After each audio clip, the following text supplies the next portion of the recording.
Ya,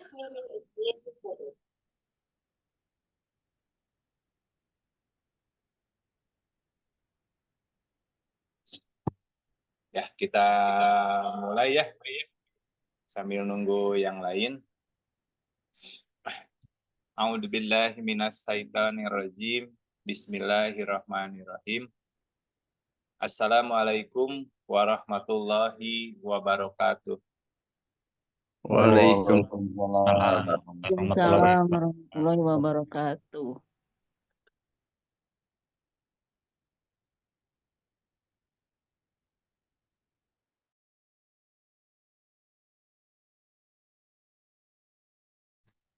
Alhamdulillah pada hari ini kita bisa berjumpa kembali ya dalam rangka kegiatan kuliah umum pelatihan vokasi Atra Indo yang ke-12. Ya. Kemarin sempat ada yang protes, kenapa kata istilah kuliah gitu ya. Ya betul, kuliah pada dasarnya kan digunakan untuk universitas ya atau perguruan tinggi. Namun di sini kan ada kata yang lain ya, mengikuti dari kata kuliah ini yaitu kuliah umum kan gitu. Kuliah umum pelatihan vokasi. Nah, jadi berdasarkan bahasa itu maka sah saja istilah kuliah umum mau digunakan dimanapun. Karena di situ masyarakat pun boleh bukan menggunakan istilah itu. Selain mahasiswa, dosen, dan yang lain-lainnya. Masyarakat umum pun boleh. Karena kita merupakan bagian dari masyarakat umum. Gitu kan. Yang tidak boleh itu mencantumkan jenjangnya selain non formal gitu ya, seperti D3 gitu ya, S1 dan seterusnya. Nah, itu yang tidak boleh ya menurut undang-undang sistem pendidikan nasional ya. Gitu. Karena kita sudah mengukuhkan bahwa Atra Indo ini ya, atau pelatihan vokasi ini merupakan pendidikan non formal ya. Peraturan yang atau dasar hukum yang melindungi aktivitas kita yaitu Peraturan Menteri Ketenagakerjaan Republik Indonesia nomor 6 2025 itu ya tentang penyelenggaraan pelatihan vokasi ya. Itu diantaranya LKP atau LPK ya yang sudah memiliki izin operasional ya, yang sudah memiliki NPSN dan PIN gitu ya. Nah, maka Bumi Berbakti College, alhamdulillah kita sudah melengkapi persyaratan tersebut gitu ya. Nah, terus kita jenjangnya pun kita tidak memakai istilah D3 ataupun S1 ataupun yang lainnya. Kita memakai KKNI ya, Kerangka Kualifikasi Nasional Indonesia. Sehingga insya Allah apa yang kami lakukan sudah sesuai dengan peraturan pemerintah ya, yang tadi sudah saya sebutkan, itu Peraturan Menteri Ketenagakerjaan Republik Indonesia nomor 6 tahun 2025 ya. Nah, jadi ini rencana yang akan kita lakukan ini kurang lebih 450 JP ya. Nah, nanti 450 JP itu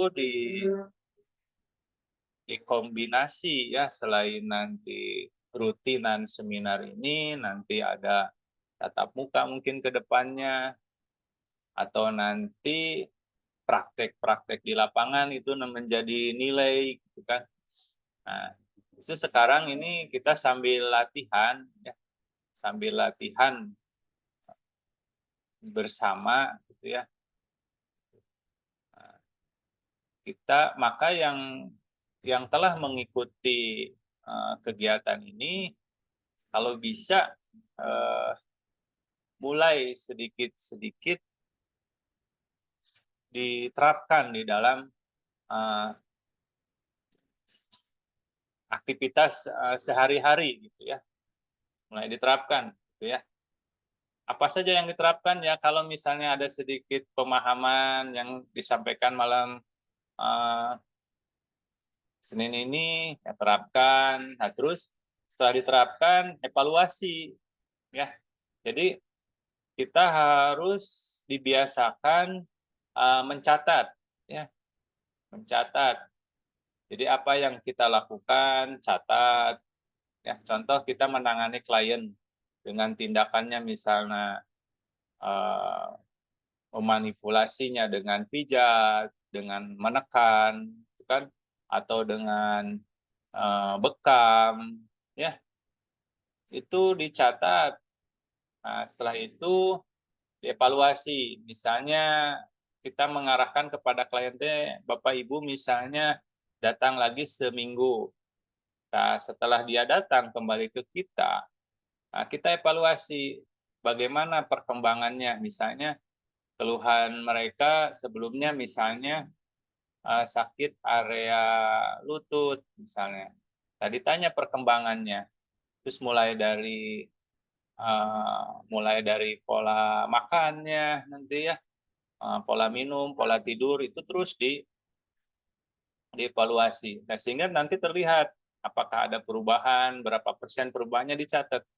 Terus kita lakukan tindakan selanjutnya. Gitu. Terus kita memberikan herbal itu pun dicatat ya. Itu akan yang membedakan antara kita yang sudah melakukan pelatihan itu harus berbeda dengan yang lain. Salah satunya yang mencolok itu yaitu pencatatan ya. Karena itu yang akan nanti menjadi pembanding gitu kan. Misalnya mungkin karena ini sesuatu hal yang baru, mungkin merasa asa ribet gitu. Betul, kalau emang tidak terbiasa ini perasaan kita ribet gitu.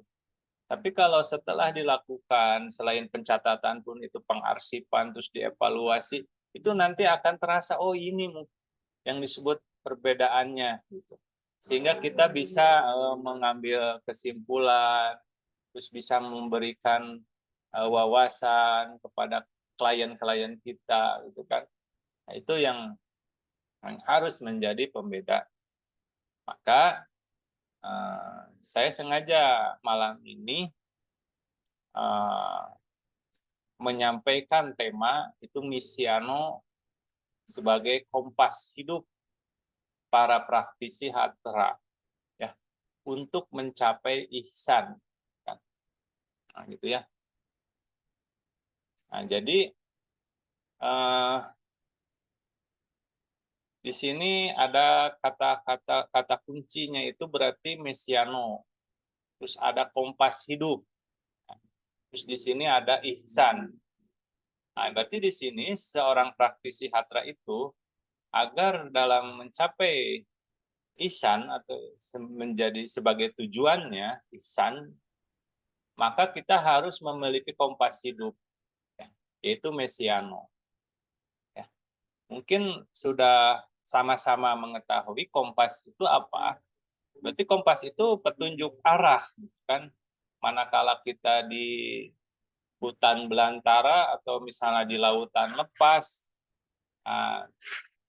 kita tidak tahu arah utara, timur, barat, ya, selatan. Maka dengan kompas kita bisa, oh ini, oh kita posisi di sini, oh tujuan kita ke sana. Nah, sehingga kompas itu akan menunjukkan arah, gitu kan. Maka setelah tahu arah kita dan tujuan kita kemana, maka kita terus mengikuti koordinat-koordinat pada kompas tersebut. Nah, itulah kurang lebih ya. Maka di sini yang menjadi pertanyaan itu apa yang dimaksud Messiano, kan gitu ya. Messiano ini merupakan salah satu istilah ya dari teori ilmu, ya. Jadi istilah yang dikeluarkan oleh ya Bukti, ya, Praksadiri, ya, itu menyebutnya Messiano itu sebuah rumus gitu ya dari teori ilmu. Maka kita harus tahu teori ilmu itu apa, kan gitu. Maka di sini kita terangkan teori ini artinya keterangan. Nah, sedangkan ilmu apa, kan gitu. Nah, menurut Rapproche dan Ernest van den Haag, gitu ya. Nah, menurut para ahli bahwa ilmu adalah sesuatu yang empiris, ya, rasional, dapat diterima akal, umum, dan sistematik. Ya. Dan dari keempat aspek tersebut terjadi secara serentak. Itu menurut Ernest van den Haag. Nah, terus selanjutnya, menurut ilmuwan Cina ya, itu De Liangji, bahwa menurut De Liangji, ilmu adalah rangkaian aktivitas manusia yang rasional dan kognitif dengan metode berupa aneka prosedur dan susunan langkah sehingga akan menghasilkan kumpulan pengetahuan yang sistematis mengenai gejala-gejala kealaman, kemasyarakatan, atau keorangan untuk tujuan mencapai kebenaran, memperoleh pemahaman dan memberikan penjelasan atau melakukan penerapan. Nah, jadi ini yang dimaksud ilmu, sehingga yang tadi saya sempat sampaikan di awal, bahwa setiap kegiatan kita manakala kita catat dan kita susun, sehingga akan menjadi suatu keterangan-keterangan, itu kita nanti ke depan bisa salah satu menghasilkan ilmu. Jadi setiap pengalaman Kang Gingin, Pak Satiman, dan yang lain-lain justru akan nanti menghasilkan ilmu menurut empiris, pengalaman ya. Pengalaman Pak Kang Gingin bisa menghadapi klien dengan gangguan yang tadi misalnya gangguan kerja jantungnya. Nah, Kang Gingin menanganinya sesuai dengan apa penelaahan diagnosanya, melakukan gerakan anu misalnya.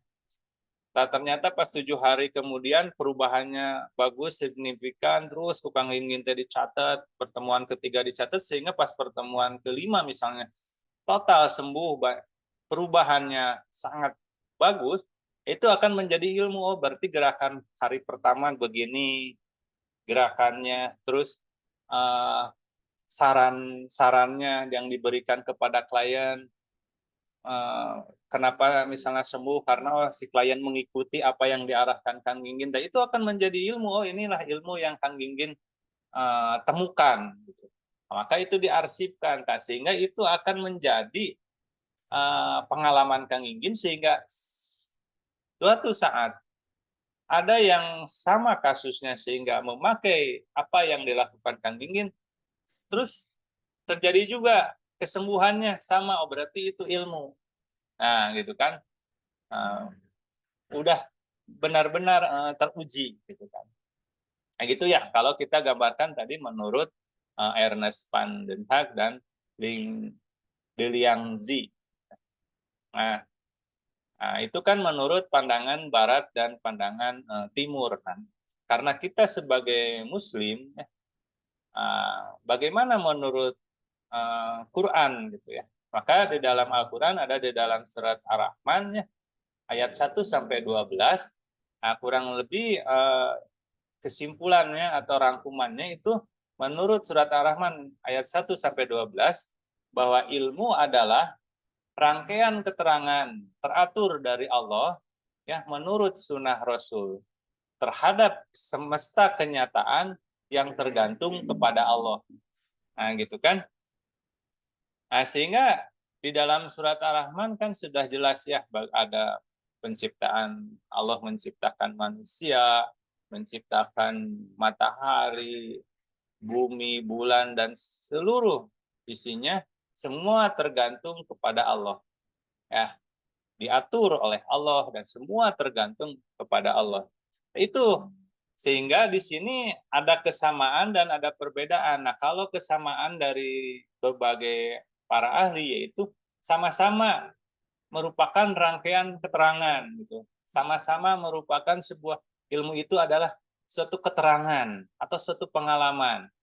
Nah, yang teratur. Nah, yang bedanya untuk para ahli yang di luar sana kata Allahnya dihilangkan, bukan kata Allahnya nggak dipakai. Nah, kalau di raksa diri kita harus dimunculkan kata Allahnya, ya karena kita dalam hidup tidak bisa terlepas dari kekuasaan Allah ya itu.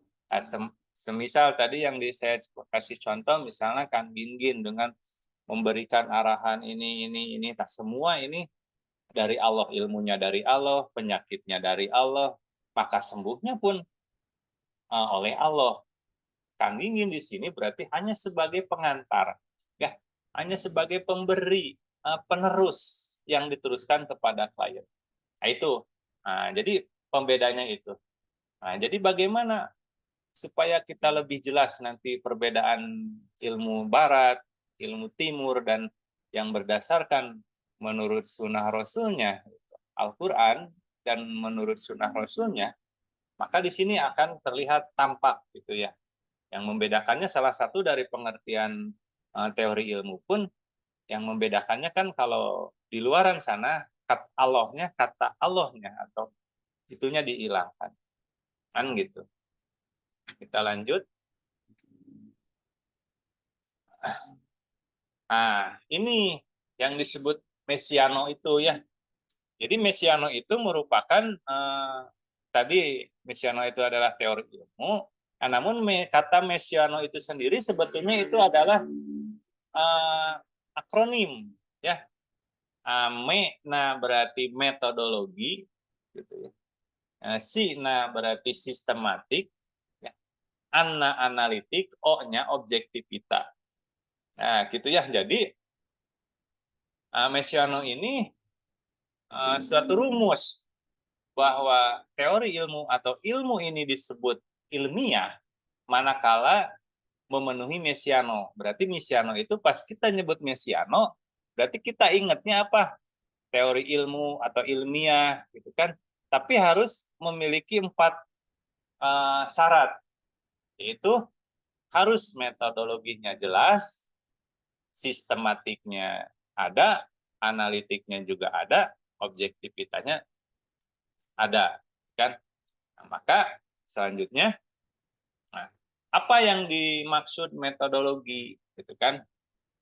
Nah, jadi metodologi itu adalah ilmu yang mempelajari tentang kerangka konstekstual untuk penelitian skema yang koheren dan logis ya, berdasarkan pandangan, keyakinan, dan nilai yang memadu pilihan peneliti. Ya. Gitu kan?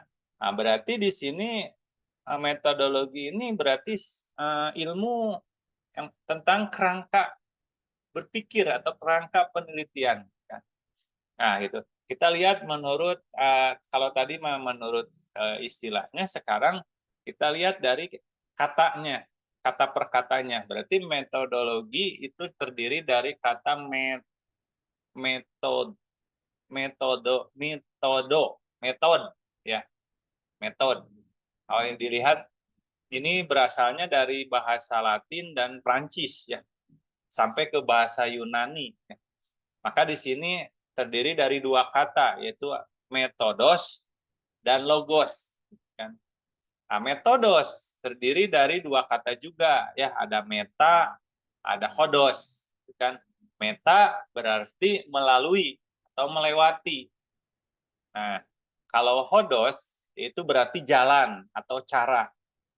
Berarti metode itu adalah suatu jalan yang dilalui, ya, untuk mencapai tujuan. Jadi metode itu suatu jalan. Nah, berarti sebuah peta. Nah, jadi metode itu peta. Nah, peta untuk mencapai tujuan. Nah, logos adalah ilmu. Berarti kalau kita simpulkan, metodologi itu adalah ilmu yang mempelajari peta hidup, ya, atau peta untuk mencapai tujuan. Nah, peta apa? Nah, berarti di sini berbicara tentang keilmuan, berarti peta ilmu atau kerangka, gitu kan. Itu ya. Nah, maka biar lebih jelas nih, kita pemakai berdasarkan Quran surat Ar-Rahman. Nah, berarti di sini Allah, ya. Allah ini sang pencipta segala. Allah ini sang maha penggerak. Allah ini sang maha kuasa. Nah, maka Allah di sini menciptakan namanya itu matahari. Nah, gitu kan. Nah, kemudian Allah menciptakan bulan. Nah, terus di sini juga Allah menciptakan bumi. Nah, berarti ini sudah mulai nih. Berarti di sini ada sesuatu ada sesuatu yang Allah akan capai. Kenapa menciptakan matahari, bulan, dan bumi? Nah, maka ini ke depan akan menjadi sebuah metodologi yang akan menjadi bekal kita sebagai kompas, gitu kan.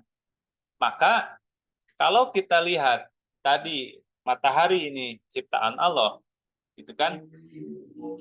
Maka kita lihat matahari, ya, matahari ini akan memancarkan sinarnya, gitu kan, ke bulan, gitu kan. Matahari ini memancarkan sinar ke bulan. Nah, ini fakta kan, gitu kan. Ini sebuah fakta bahwa matahari betul memancarkan cahayanya ke bulan.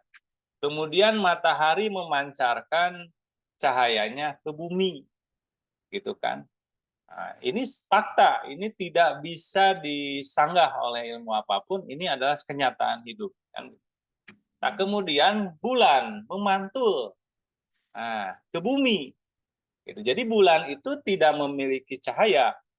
Nah, yang memiliki cahaya aslinya itu matahari, sehingga matahari memancar ke bulan sehingga si bulan itu memantul. Gitu. Jadi bulan itu hanya sifatnya memantul saja. Nah, begitu bumi di sini menyerap, kan gitu. Bisa melihat cahaya bulan. Maka kalau kita lihat dari tiga ciptaan Allah yang maha besar ini, itu kalau kita lihat garis merah dan garis kuning ini, maka akan membentuk pola atau peta atau kerangka, yaitu membentuk sebuah bidang, yaitu namanya bidang segitiga, kan gitu. Nah, ini membentuk bidang segitiga. Nah, maka disinilah menggambarkan metode yang berdasarkan surat Ar-Rahman. Nah, jadi akan membentuk sebuah pola, yaitu segitiga. Ya. Nah, selanjutnya maka segitiga ini, apabila segitiga ini adalah benda aslinya, maka kalau setiap benda kita simpan terus ada cahaya yang memancar, maka di sini akan terbentuklah bayangan. Gitu kan? Nah, berarti yang atas ini adalah segitiga yang aslinya wujud asli, sehingga manakala setiap benda itu pasti akan menghasilkan bayangan, akan merefleksikan bayangan, kan? Nah, maka kita beri nama biar nanti ke depan mudah menyebutkannya. Maka segitiga ini yang atasnya kita kasih kode, yang kasih nama itu 0, ya. Kemudian yang ini dikasih angka 1. Terus yang sebelah kanan itu di angka 2. Terus yang paling bawah angka 3. Kan gitu. Nah, sehingga di sini udah terlihat ada 2. Maaf, ada 1, 2, 3, 4, 5, 6. Ada 6 sudut. Ya, ada 6 sudut dan ada 2 bangunan, yaitu 2 segitiga, gitu kan. Nah, maka kita lihat di sini. Namun selain nanti bayangannya yang 132 itu kalaulah dari 0 itu memancarkan cahayanya, itu akan membentuk lagi bayangan, kan gitu. Nah, bayangan dari bayangan ini memantul ke ketiga, gitu kan. Nah, di sini kita kasih nama lagi rumus 4. Kemudian dari 0 ke 2 itu pasti kalau kita pancarkan cahaya itu akan ada bayangan. Nah, kita kasih angka 5. Ini kita lihat nih dari ilmu rumus fisika ya, bahwa setiap cahaya yang memancar itu pasti akan menghasilkan juga bayangan. Nah, maka untuk mempermudah lagi ke depannya, kita beri nama sudut 0 itu lambang dari Allah atau Tuhan, ya, gitu. Kemudian sudut 1 itu adalah ilmu. Nah, di sini berarti bisa Quran, atau kalau kita bawa ilmu kesehatan, misalnya ilmu refleksi, ilmu burah, ilmu bekam, gitu kan. Nah, semua ini yang mencipta Allah, kan gitu. Nah, kemudian 2 ini adalah lambang dari kenyataan alam, gitu kan. Nah, 3 ini adalah selain Allah, itu kan bayangan. Kalau aslinya makan segitiga 012, ya. Yang bayangannya berarti ada 132, ada 134, ada 135. Nah, berarti di sini ada yang penentunya. Kalau yang 1, nah ini kalau 4 ini bayangan ilmu, kalau 5 bayangan alam. Nah, di sini akan terbentuk segitiga 012, berarti 012. Nah, ini lambang dari cahaya. Jadi asli lambang cahaya. Nah, kalau yang segitiga 132 ini lambang dari bayangan.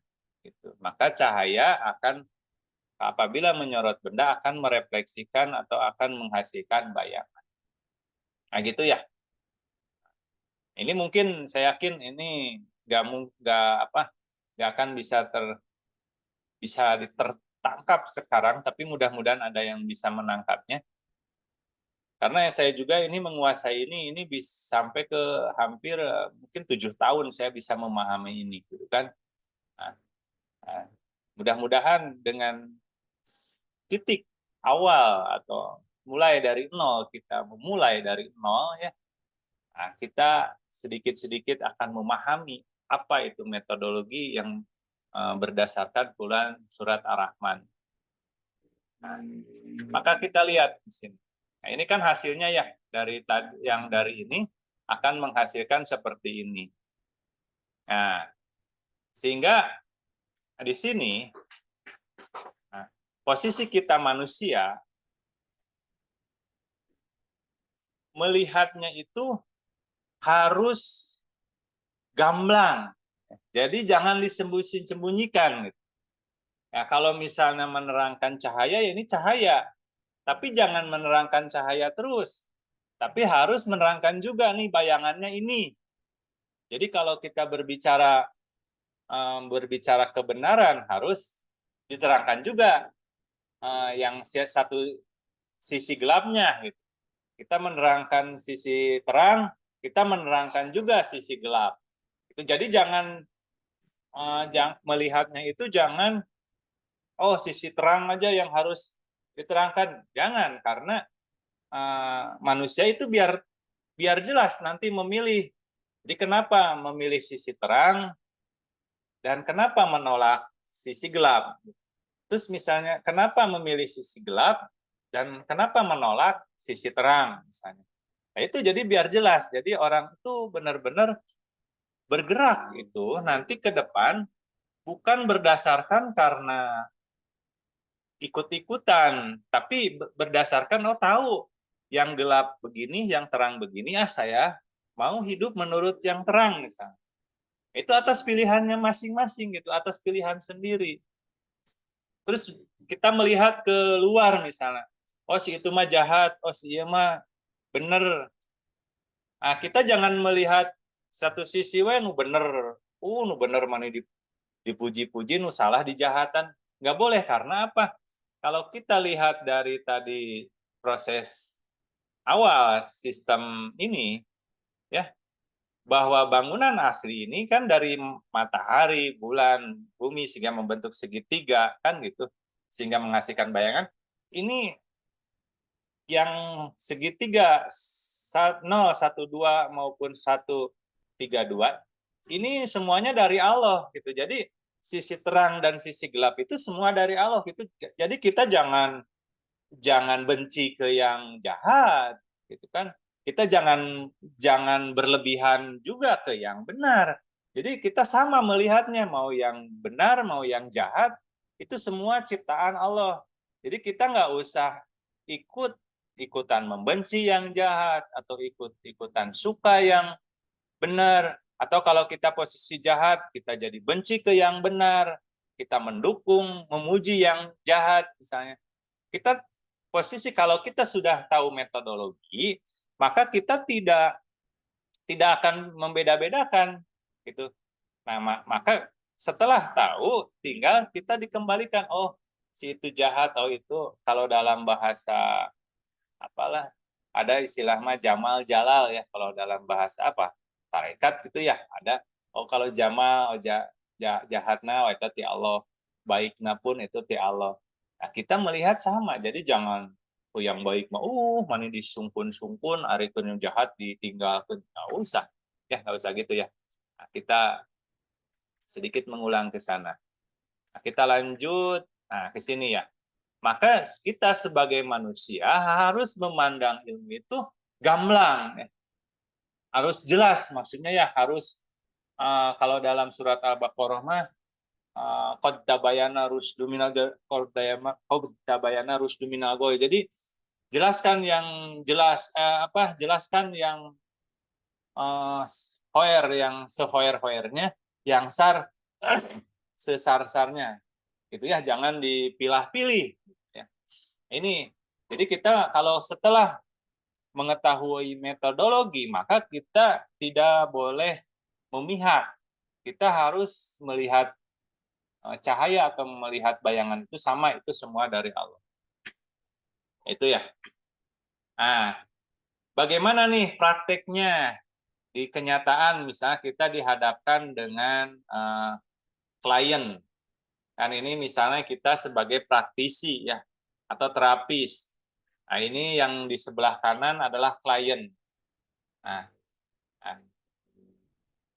apabila terjadi kesembuhan itu, manakala antara sudut pandang si terapis dan sudut pandang klien itu sama, maka ini insya Allah ini dipastikan, ya, dipastikan ini akan mendapatkan kesembuhan.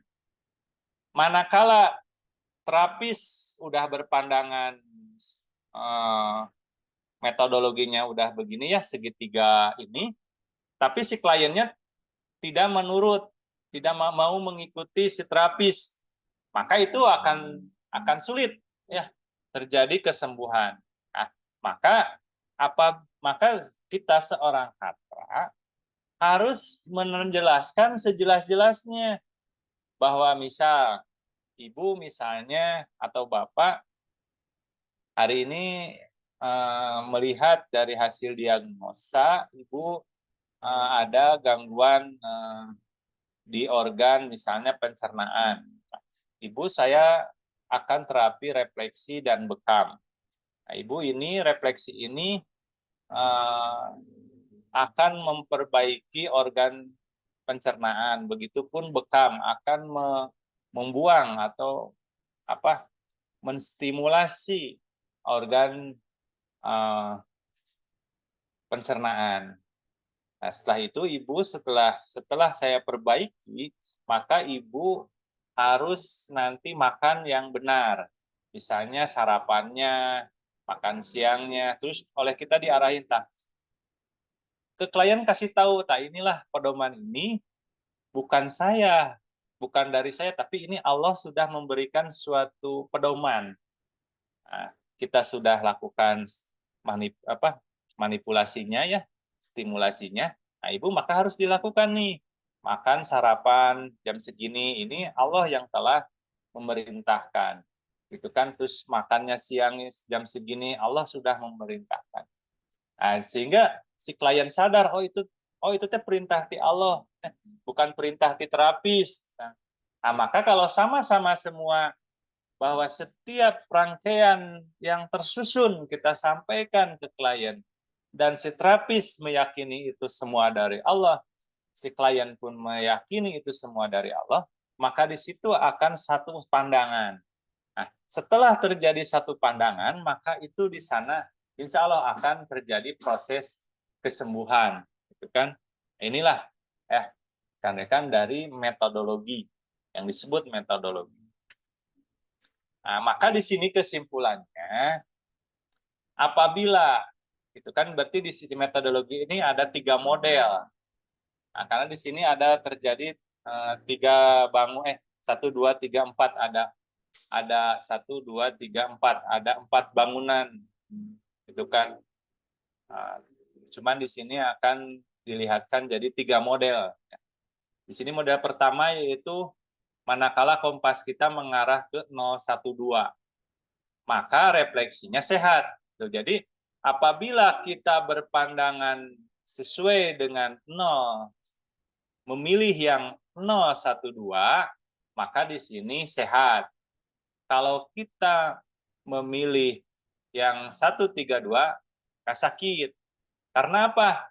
Udah tahu ilmunya. Jadi satu itu kan ilmu, ya. Yang nomor 2 itu adalah alam, kenyataan alam, kan gitu. Nah, kalau yang 3 ini selain Allah bisa nafsu, ya, bisa setan. Nah, kalau kita setelah tahu ilmunya, tahu tanda alamnya, tapi kita tidak dikembalikan ke nol atau tidak dikembalikan ke Allah, maka ditarik menurut kita juga, ditarik ke angka 3, yaitu ditarik ke menurut diri kita ya, nafsu kita, atau menurut setan gitu ya. Maka itu terjadi sakit. Kalau kita udah tahu ilmu, udah tahu tanda alamnya atau pasti alamnya sudah tahu, kita tarik ke Allah, maka disitulah akan sehat.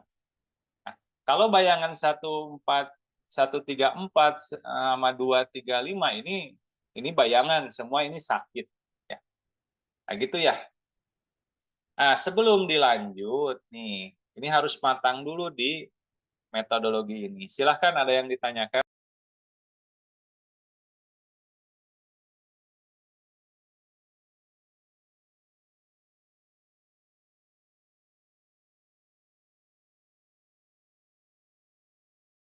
Silahkan Bapak Ibu ada yang ditanyakan.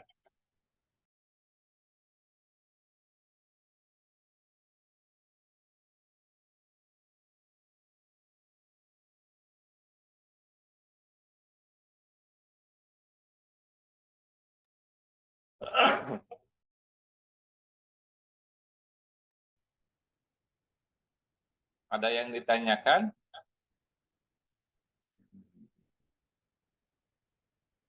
belum Masih pikiran, Masih belum terserap. masih bingung ya? belum. Coba ada yang bingungnya dari mana? Iya. Nah, kira-kira ini kebayang nggak apa yang dimaksud dari sini? Bayang ini bayangan dari yang atas. Hmm.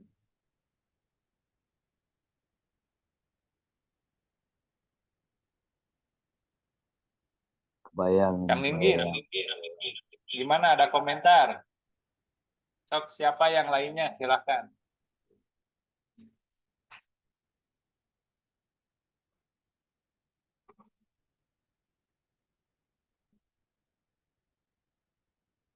Nah, ini teh kalau di luaran bisa disebut, ada kalau orang luar kan NLP gitu ya. Cara berpikir, arah pikir, itu kan ini NLP kalau di luaran kan gitu. Nah, cuman kalau di luaran kan nggak jelas metodologinya, bentuk berpikirnya. Mana posisi Allah sebagai sang pencipta, mana posisi manusia, kan gitu kan. Kalau di sini kan jelas. Cok, ada yang ditanyain silahkan.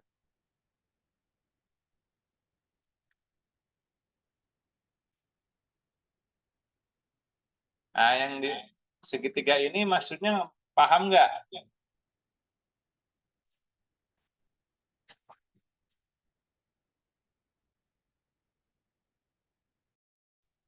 Kurang paham. Insya Allah paham udah.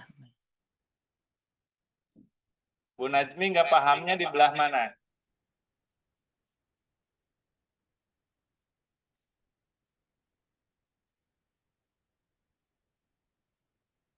Bu Najmi nggak pahamnya di belah mana, Bu Najmi? Siapa yang tadi tuh yang ngejawab nggak paham teh? Iya, saya. Oh, Itu Pak ya coba. bayangan-bayangannya. Kan gini, Bu. Nah, kita jelaskan. Bentuk segitiga ini dari mana awalnya? Kan gitu. Nah, dari sini, Bu. Iya, Nih, kan dari pengertian metodologi itu kan ini nih. Metodologi teh ilmu yang mempelajari kerangka konstekstual untuk penelitian.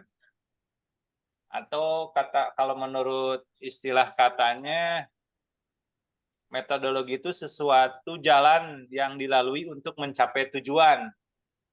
Kalau sesuatu jalan yang dilalui untuk mencapai tujuan, itu disebutnya apa, Bu? Kalau dina iya mah, mun ibu misalnya mau ke tempat saya, suka apa misalnya? Pak Teddy Sherlock misalnya, ya kan gitu.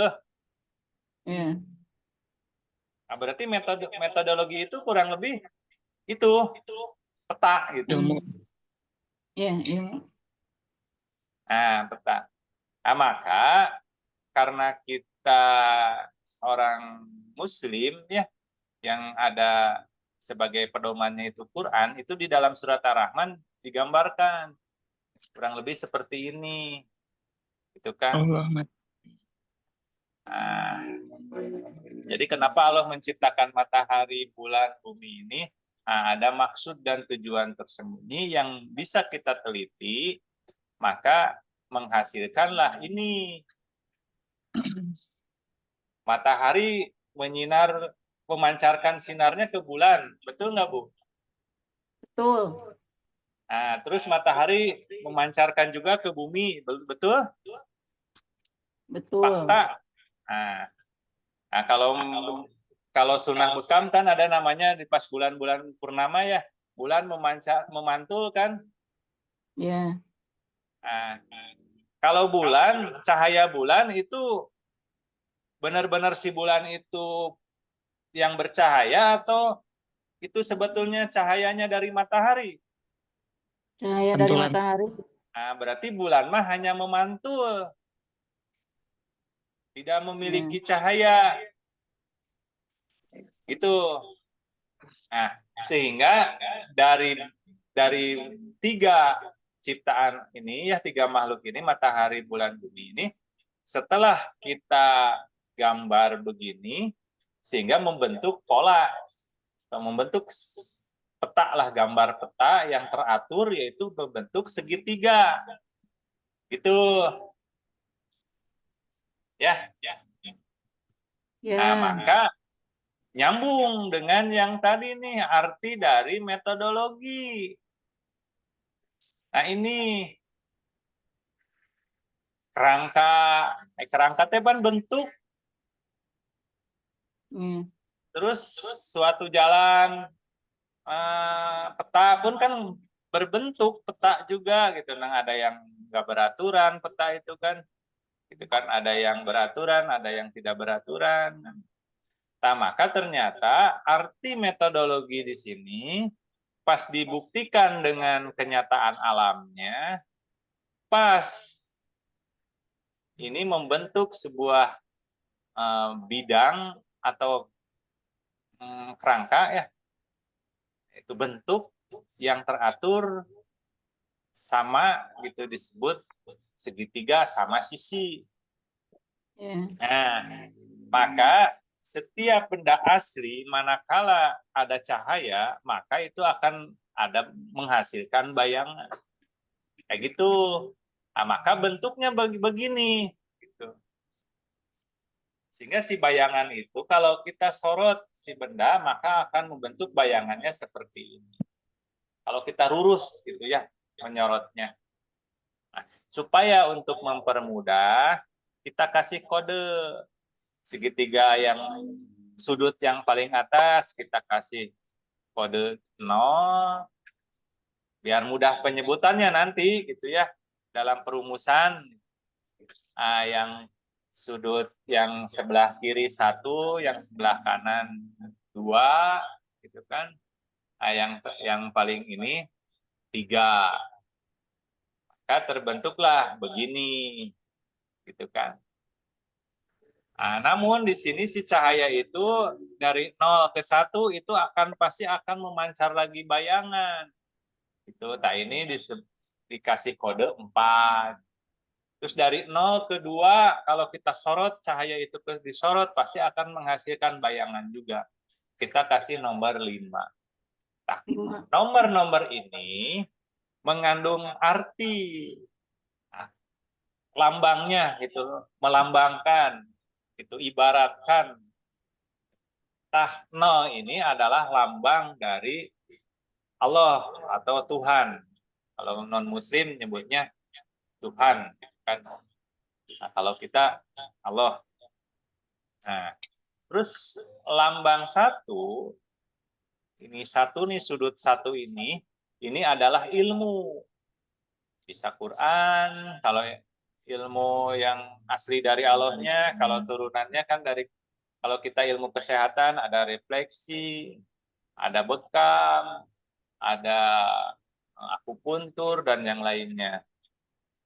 Nah, kalau 2 ini kenyataan alam. Itu yang tadi bumi ya, dari bumi itu kenyataan yang ada di bumi gitu. Nah, kalau 3 ini adalah selain Allah, bayangan kan, kalau yang aslinya 0 itu Allah, maka yang 3 ini berarti selain dari Allah. Nah, jadi manusia pas dalam hidupnya, kalau kita belajar ilmu yang di angka 1 nih, ilmunya kita pelajari, alam semestanya kita pelajari, kalau kita tarik ke angka 0, maka itu akan menghasilkan cahaya ya, atau sehat gitu kan. Kalau kita sudah mengetahui ilmunya, kita sudah mengetahui alam semestanya, bumi, langit, gitu kan. Tapi kita tidak dikembalikan ke Allah, tapi ditarik ke angka 3 selain Allah. Bisa karena nafsu, bisa karena uang, Mencekang gin mah UUD misalnya, atau bisa karena wanita, bisa karena ya segala hal, maka itu adalah bayangan. Maka kalau kita digerakkan oleh uang, digerakkan oleh kekuasaan, digerakkan oleh wanita, nafsu atau syahwat ini, maka ini akan sakit. Jadi kalau dari bayangan ini yang garis-garis ini, maka kalau kita ditarik ke tiga atau selain Allah, maka akan terjadi kerusakan, akan terjadi sakit. Nah, ini angka-angka ini. Nanti kita latihan. Oke. Silakan sebelum dilanjut. Ada yang mau ditanyakan dulu? Pak Satiman udah paham?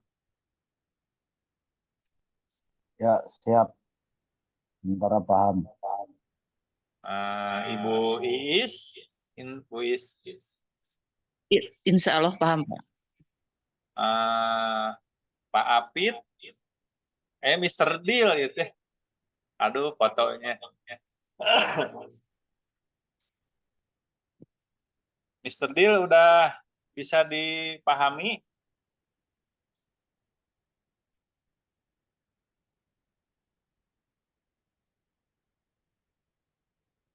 Udah mulai paham. Kang Gingin?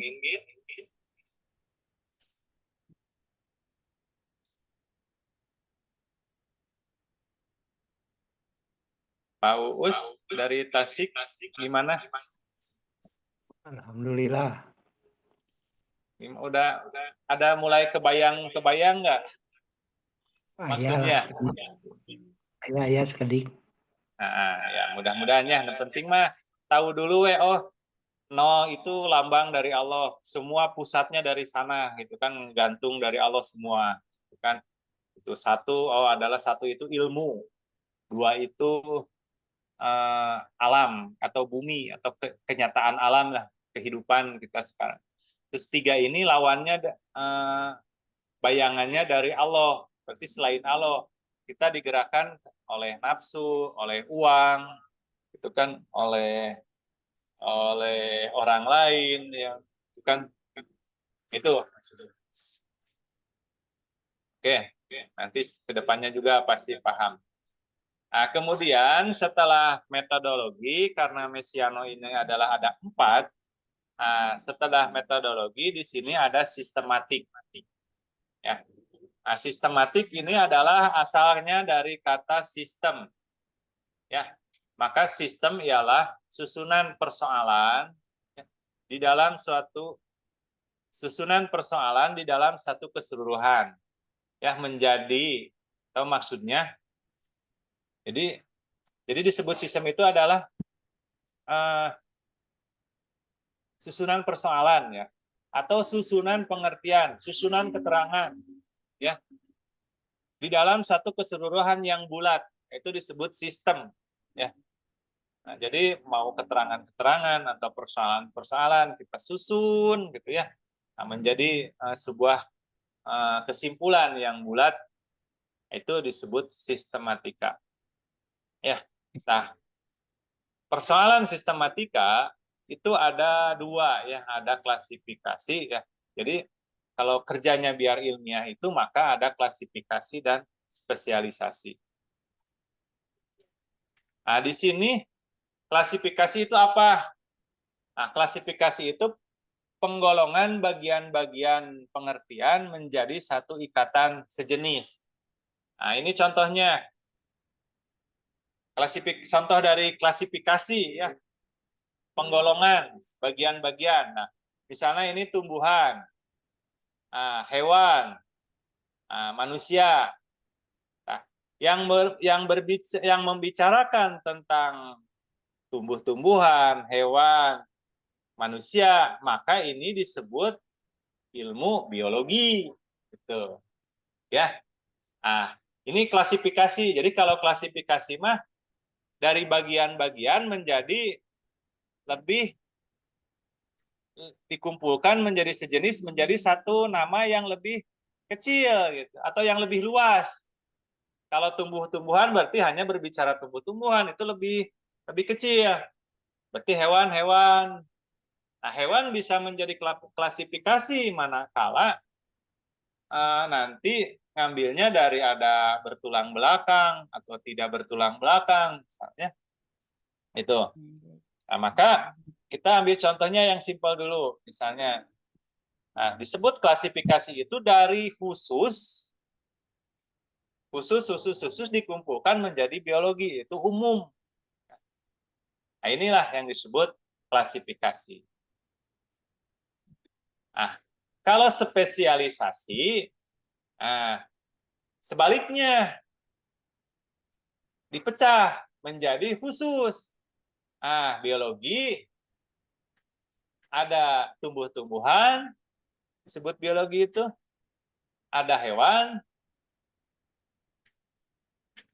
ada manusia, gitu.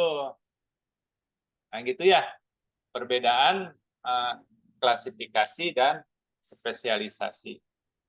Nah, kenapa harus mengetahui sistematika ini? Agar sahabat sekalian ya, kalau bisa menguasai tentang sistematika, yaitu klasifikasi, berarti berbicara sistematika itu berarti berbicara klasifikasi. Nah, ini klasifikasi. Maka kalau Anda menguasai ilmu sistematika atau sistem ini, maka dalam setiap permasalahan hidup atau dalam suatu perjalanan hidup, Anda dapat mengklasifikasi dan menspesialisasi, maka itu akan menjawab suatu persoalan gitu. Anda bisa akan menemukan suatu persoalan itu secara spesifik gitu.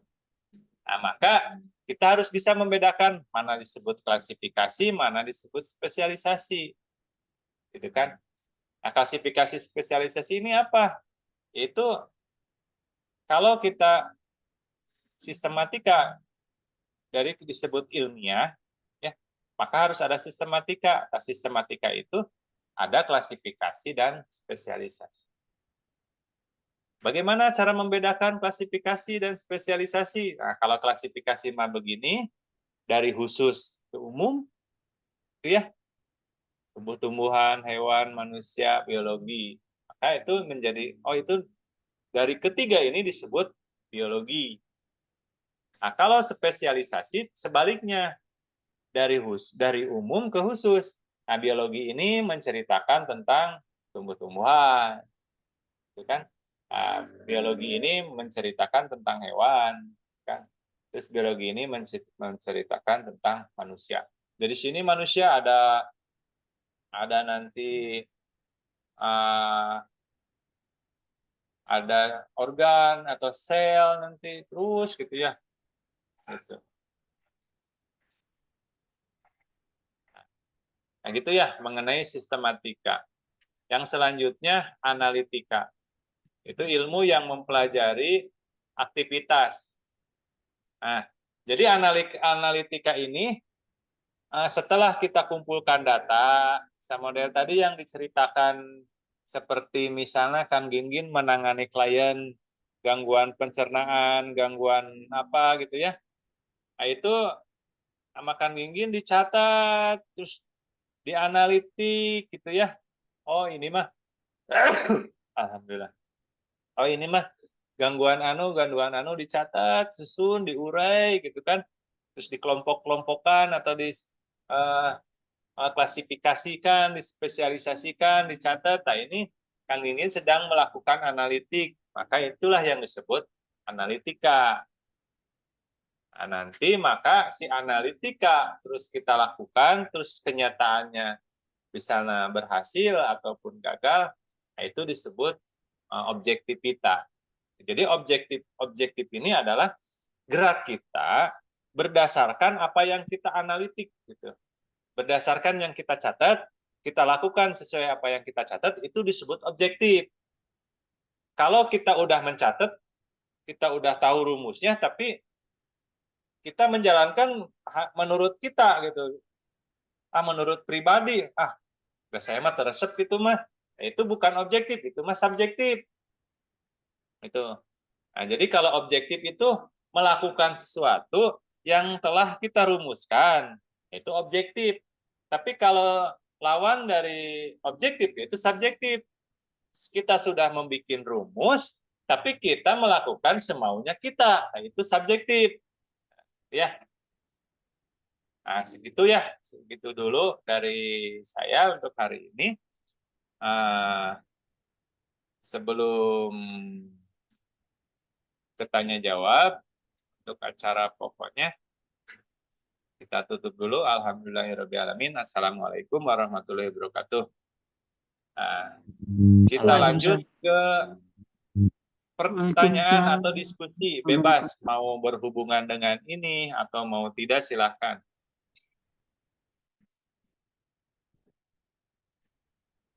Sok silahkan, ada yang mau ditanyakan, mau berhubungan dengan materi boleh, mau tidak pun boleh.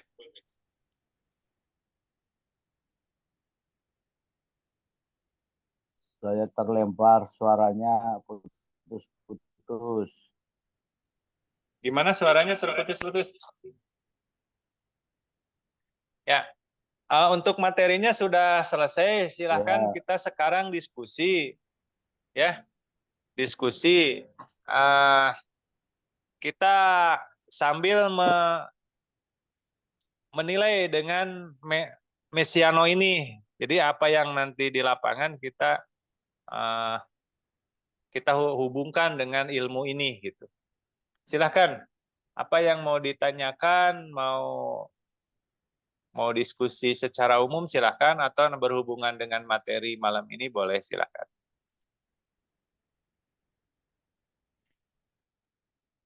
Assalamualaikum, Pak, mau nanya. Kalau metodologi ini yang dari 0, 1, 2, 3 itu bisa dijadikan diagnosa suatu penyakit gitu pada pasien atau gitu enggak? Bisa, Bu. Contoh gini.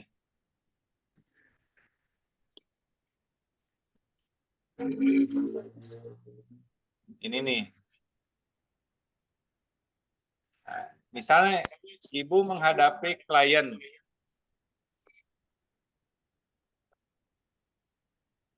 Misalnya klien bisa keluhan apa misalnya? Bisa keluhan apa, Bu? Yang real yang pernah Ibu hadapi? Lambung.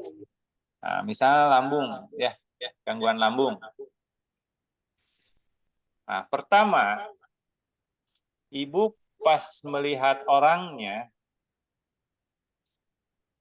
dia bilang misalnya, "Aduh, saya sakit lambung nih, kepala sakit, misalnya terus di area perut sakit." Nah, Ibu pas melihat dan mendengar situasi tersebut, apa yang Ibu ingat? Atau apa yang Ibu bayangkan? Atau apa yang Ibu pikirkan?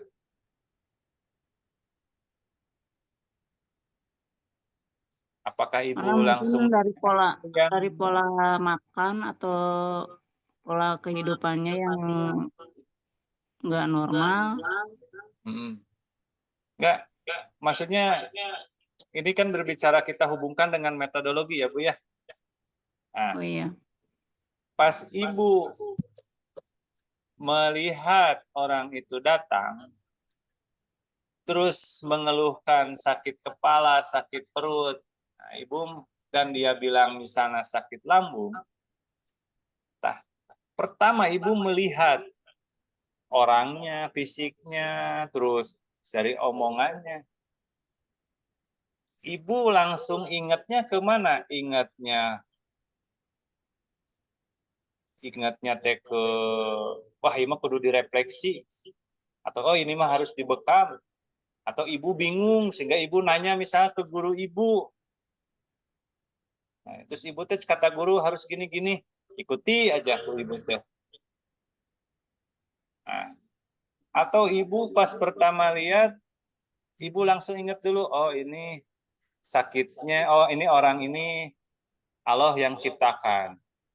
Datangnya ke kita Allah yang datangkan. Terus sakitnya ini itu Allah, refleksi dari ilmu Allah yang bayangannya, yang sisi gelapnya kan gitu. Ibu terpikir ke sana atau yang tadi saya sebutkan, misalnya tahu ingat langsung ke bekam, ingat langsung ke refleksi, atau ingat ke guru, atau ingat ke Allah gitu. Biar dihubungkan dengan ini metodologi. Iya, yang pasti kita harus ingat ke Allah dulu ya.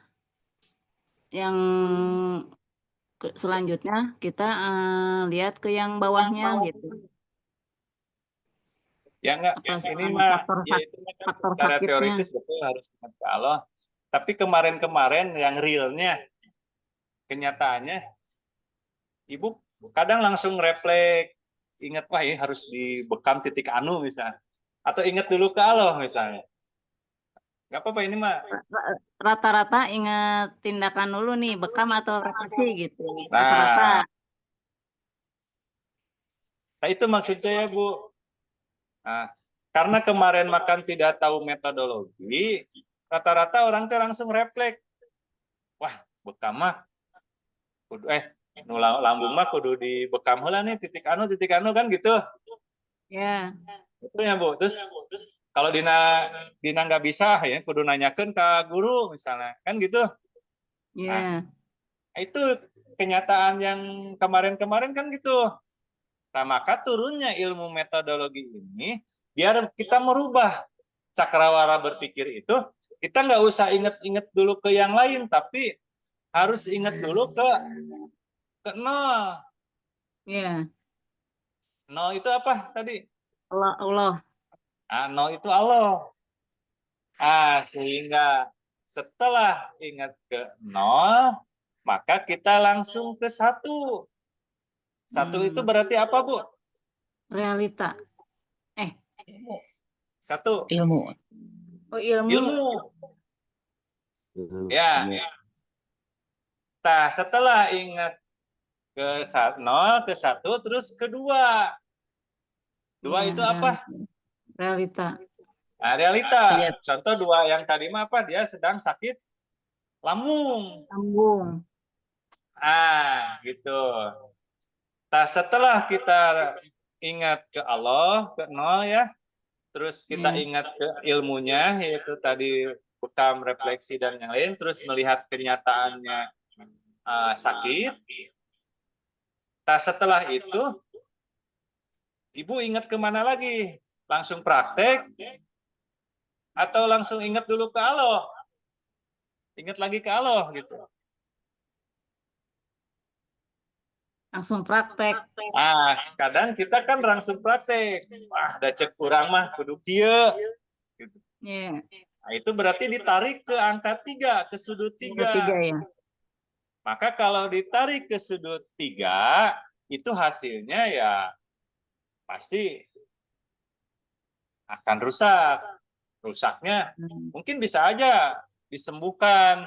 Cuma nanti kita jadi rusak. Rusaknya apa? Diri kita. Wah, saya gara-gara dibekam saya. Kan gitu. Maka yang benar itu apa? Setelah kita ingat 0, ingat 1, ingat 2, maka kita kembalikan dulu ke 0. Itu dengan cara bismillah. Kan gitu, Bu?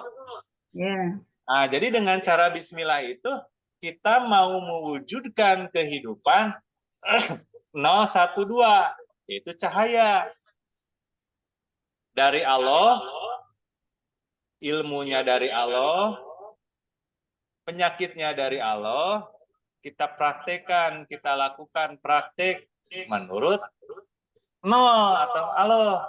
Maka itu yang disebut segitiga 012 atau juga disebut cahaya. Itu ya. Tapi kalau Ibu nggak ingat ke Allah dari awal, dilakukannya menurut kita, jadi ke angka 3, menurut 3 selain Allah gitu ya. Kita yakin ke guru, kita yakin ke alat bekamnya, misal kita yakin karena ilmu bekamnya, menurut kita yang ngelakuin, maka itu akan menghasilkan segitiga Bayangan. 132 itu bayangan atau rusak gitu. Itu Bu. Nah, jadi kalau setelah mengetahui metodologi ini, maka cara berpikir kita harus berbeda. Pas datang orang yang sakit itu, langsung, oh yang mendatangkan ke sini Allah, yang mempertemukan Allah. Terus dia menerangkan ke kita, kita jadi paham, bisa mendiagnosa itu Allah. Nah, kita sudah ada ilmunya, yaitu bekam, refleksi, dan yang lainnya, itu di Allah. Kita praktekkan, tapi sebelum praktek, kita tarik lagi ke Allah, ke sudut nol. Yaitu dengan mengucapkan bismillah. Itu maka sempurnalah praktek kita itu berdasarkan sudut 0, 1, 3, maka segitiga 0, 1, 2. Tapi kalau kita pertama ingat Allah, semua dari Allah, tapi pas mau praktek lupa, tidak pakai bismillah atau tidak kembali ke 0, kita tarik menurut kita, maka itu akan rusak. Berarti lawan cahaya berarti ya kegelapan, kan gitu. Iya. Kan gitu. Maka yang kegelapan ya sakit. Nah, bisa ketangkep ya maksudnya ya? Ya, tangkep. Ada contoh lagi yang lain, silahkan. Nah, harus pakai contoh biar paham mah. Silahkan, ada yang lain bertanya.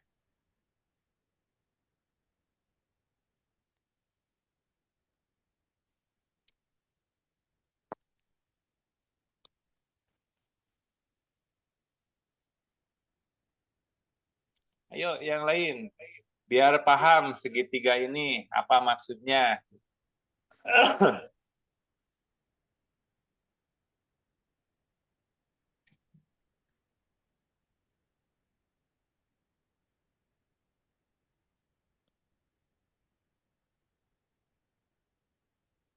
Silahkan, ada yang lagi yang ditanyakan? Kamu nambahin, Ya, kan kalau doa itu udah sistem ya, udah otomatis, udah refleks gitu. Kalau kita misalkan udah dari ilmu ke realita itu kan pasti kita mau praktekin itu kan kita berdoa dulu. Apakah itu termasuk 0, 1, 2 atau 2 ke 0 itu udah termasuk. ah, Kan kita udah selalu berdoa nih kalau mau praktek ngebekam atau refleksi gitu. betul Bu. Nah, terima kasih, ini bagus pertanyaannya. Pak Teddy, saya suka refleks, udah membaca doa itu udah refleks, udah saya bacakan.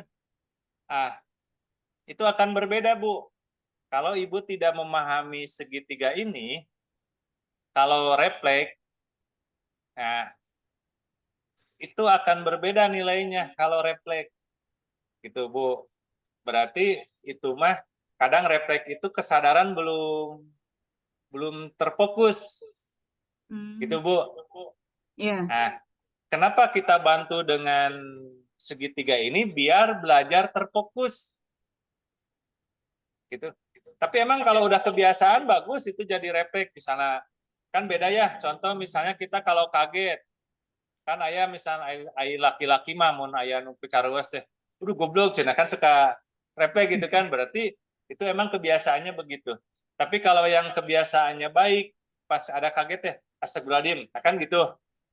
Nah, kalau tidak dibantu dengan rumus segitiga ini, refleks tadi akan nilainya juga samar kalau tidak dibantu segitiga ini, karena kefokusan kita masih lepas. Tapi kalau refleksnya itu kita langsung udah otomatis ngonek ke 0, oh ini langsung ke Allah, gitu kan? Gitu. Iya, doa. Berdoanya itu langsung kesadaran nanti penuh. Kan beda Bu antara yang berdoa ngucap doang dengan suka sampai bergetar hati, pernah ngerasain nggak Bu? Sampai hati itu terasa ngegetar gitu. Kalau nanganin yang rada serius, Kalau anu serius mah langsung ini husu. Anu biasa mah bismillahnya biasa. Nah, harusnya mah yang tadi jangan sama ya. dibeda-bedakan. Yang apapun itu harus bisa menggetarkan lubuk hati gitu Bu. Ya. Itu. Jadi doa di saat husu itu rata biasanya itu ada rasa getaran ke lubuk hati, itu ada terasa bergetar gitu Bu. Itu biasanya fokus gitu Bu. Nah, kurang lebih itu ya. Ya. Berarti Tenun. kalau yang karena Ibu sudah terbiasa itu sudah bagus. Nah, pas turun ilmu ini sehingga Ibu tahu oh sudutnya ke sana. Oh, yang tidak bismillah mah sudutnya ke sini gitu kan Bu. Kalau bismillah Ya. mah oh sudutnya ke 0, 012. Kalau yang tanpa bismillah mah ke 132. Nah, kalau ke 012 berarti cahaya, kalau 0132 kegelapan, kan gitu. Iya. Nah, gitu, Bu. Ya. Ini mah sebagai alat bantu saja, Bu, alat karena ada namanya metodologi. Nah, metodologi ini kan suatu alat untuk Iya. alat bantu. Nah, maka terciptalah segitiga itu dari Quran surat Ar-Rahman ini. Ini teh dasarnya itu surat Ar-Rahman sama surat, nanti saya buka lagi.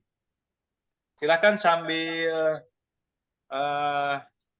apa ada yang ditanyain lagi, silakan.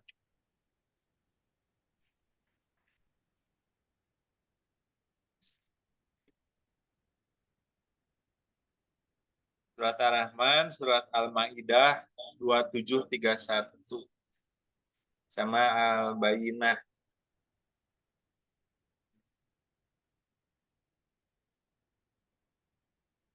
Terus surat Yunus. Nanti saya ketik di PDF-nya.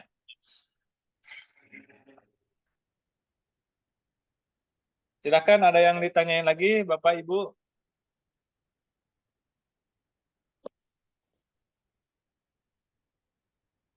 Kang Gin tidur tuh. Jempe. Pak Untung, ada yang ditanyakan? Pada ngantuk. Belum. Belum ngantuk, Bu. Pak Untung, ada yang ditanyakan, Pak Untung?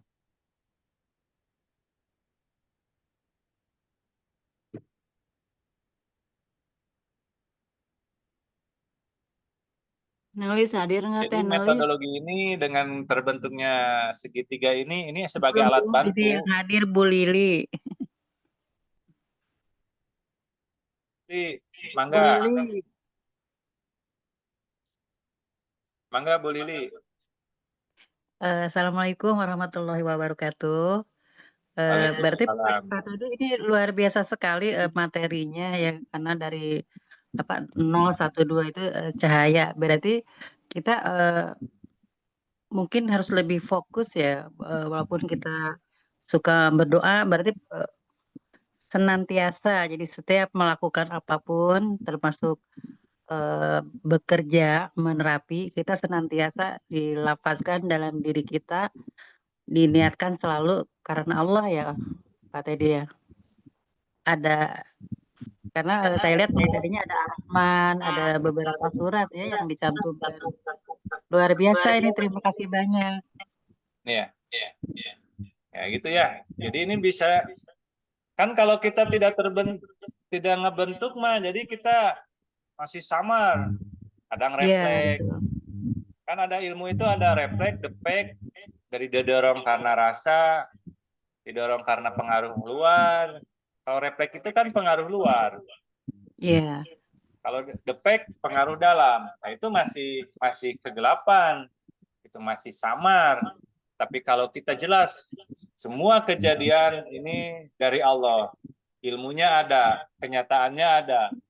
Nah, Nah, sehingga kembalikan ke Allah. Nah, itu disebut segitiga 012. Itu cahaya. Maka itu akan sehat kita. Betul, betul. Dan berarti ini tadi ruhiyah kita hidup ya. Kalau ruhiyah kita hidup, pasien yang kita pegang itu merasakan kadang dia tiba-tiba menangis, sedih, peluk kita gitu. Nah, gitu. Makanya kalau pakai segitiga ini kebayang, oh kalau misalnya ditarik ke sudut 3, berarti selain Allah yang pendorongnya, energinya selain Allah. Jadi yang 3 ini adalah energi atau pendorongnya, atau selain Allah, berarti ya misalnya ibu bergerak karena pengen terpuji oleh orang lain, nah itu berarti ibu ditarik ke 3. Contoh ibu misalnya ngebekam karena pengen dibayar. Untuk lamun bayaran detik ibu jadi pundung misalnya. Nah, itu berarti kegelapan karena ditarik ke 3. Iya, betul, betul.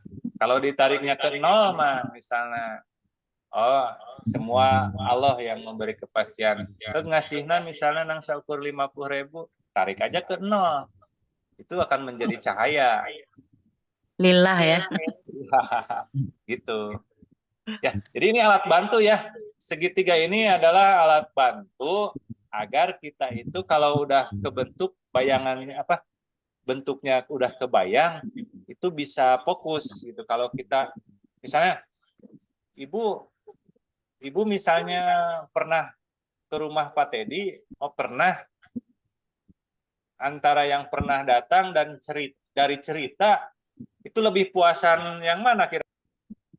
Yang pernah datang. Datang makan udah kebentuk, oh di dia kamar mandina, oh di dia ruang kelasna, oh di dia kamar, kan gitu Bu. Nah itu kurang lebih inilah segitiga ini, oh sudut ke sini, ngarah ke sini gitu kan. Itu. Nah kurang lebih gitu ya. Sok ada satu pertanyaan lagi, satu orang lagi silahkan, kalau setelah satu orang kita tutup.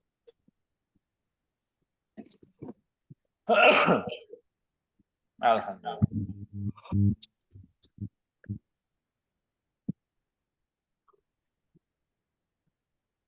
Sok, ada lagi?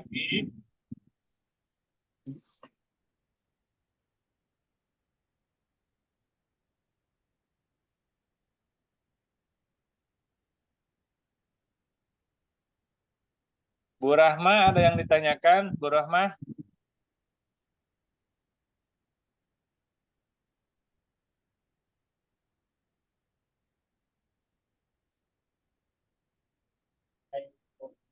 Mr. Bill, ada yang ditanyakan? Atau didiskusikan?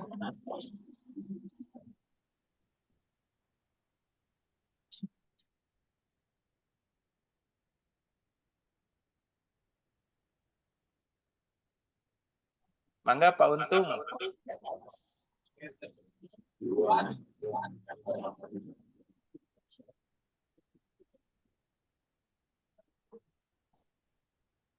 Pak Untung, ada yang mau didiskusikan nih dengan metodologi ini, maksud dari metodologi?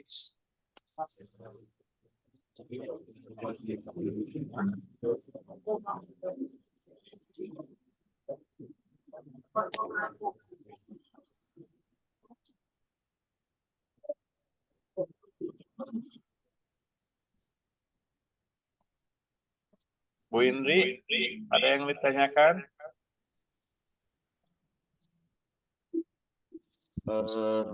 Itu yang bed. Ya,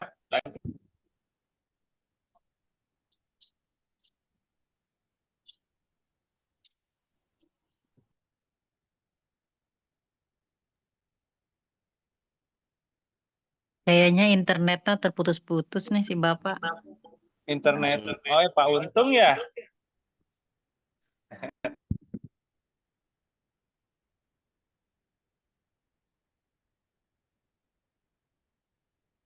Oh,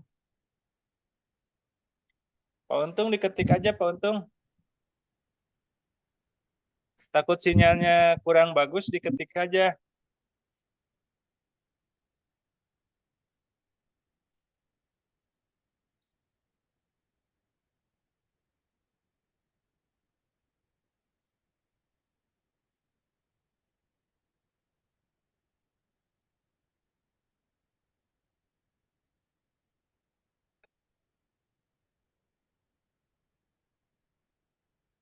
Kayaknya udah cukup ya. Gak ada lagi yang bertanya, ya kita tutup dulu aja ya. Kita tutup. Terima kasih atas waktunya ya. Nanti saya share video dan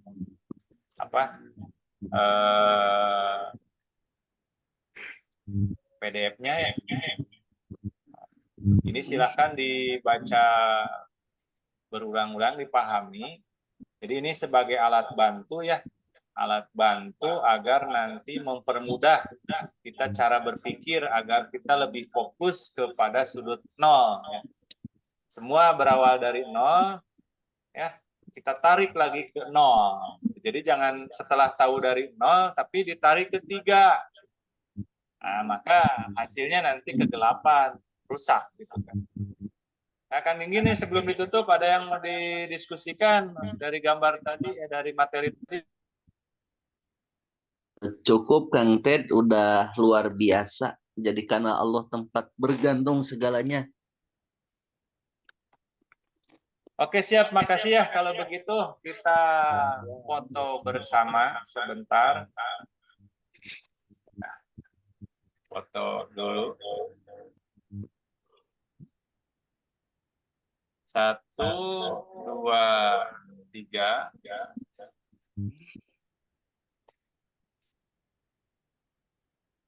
Terus satu lagi. Udah cuman. Nah, 1, 2, 3.